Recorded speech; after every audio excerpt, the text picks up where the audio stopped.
স্মরণ করছি ইসলামী বিশ্ববিদ্যালয়ে যিনি ভিত্তিপ্রস্তর স্থাপন করেছিলেন, বাংলার রাখাল রাজা, বহুদলীয় গণতন্ত্রের প্রবক্তা শহীদ রাষ্ট্রপতি জিয়াউর রহমানকে, এবং শ্রদ্ধার সাথে স্মরণ করছি ৭১-এ যে সকল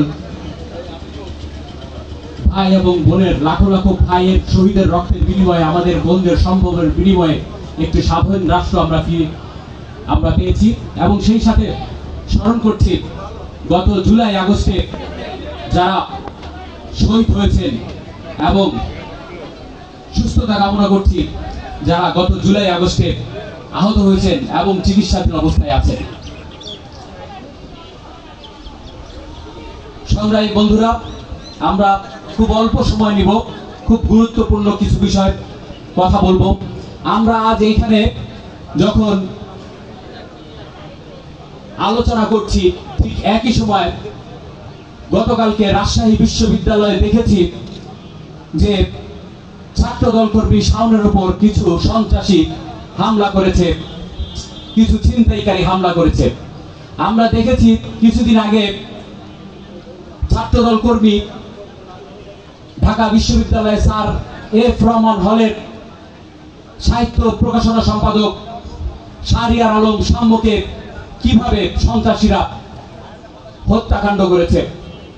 আমরা দেখেছি কিছুদিন আগে বেসরকারি বিশ্ববিদ্যালয়ের মেধাবী ছাত্র নেতা পারভেজকে কিভাবে ছুরিকাঘাত করে হত্যা করা হয়েছে। আমরা কিন্তু এমন বাংলাদেশ চাইনি। এই জন্য আমরা গত 17 বছর লড়াই সংগ্রাম করিনি।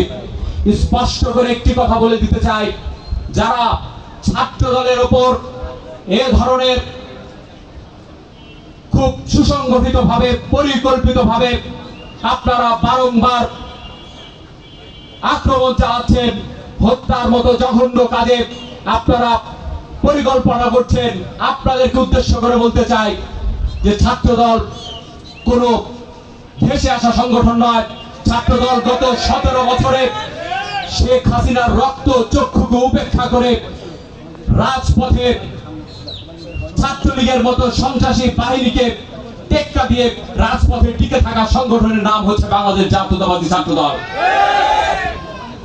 সংগ্রামী বন্ধুগণ, আমরা এই সাম্যর মতো ছাত্র দলের যারা নিবেদিত প্রাণ, এই সকল আর কর্মীকে আমরা হারাতে চাই না।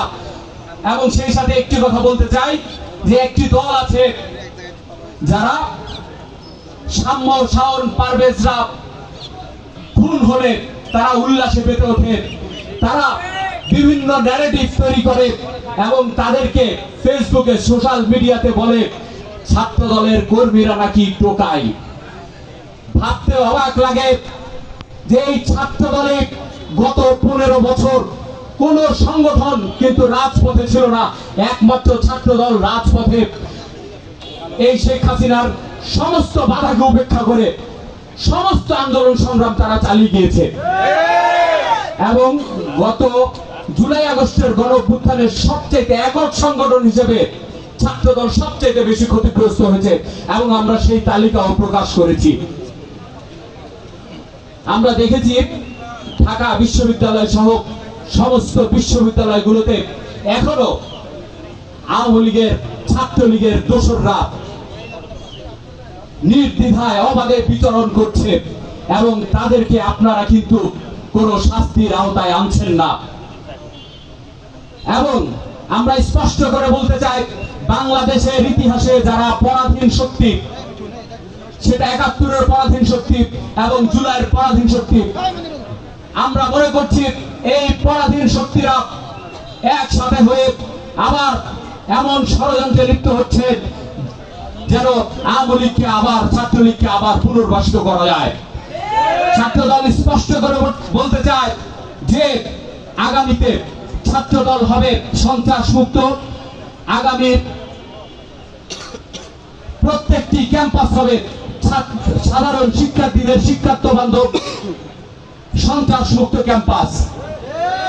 এই ব্যাপারে ছাত্রদল অঙ্গীকারবদ্ধ।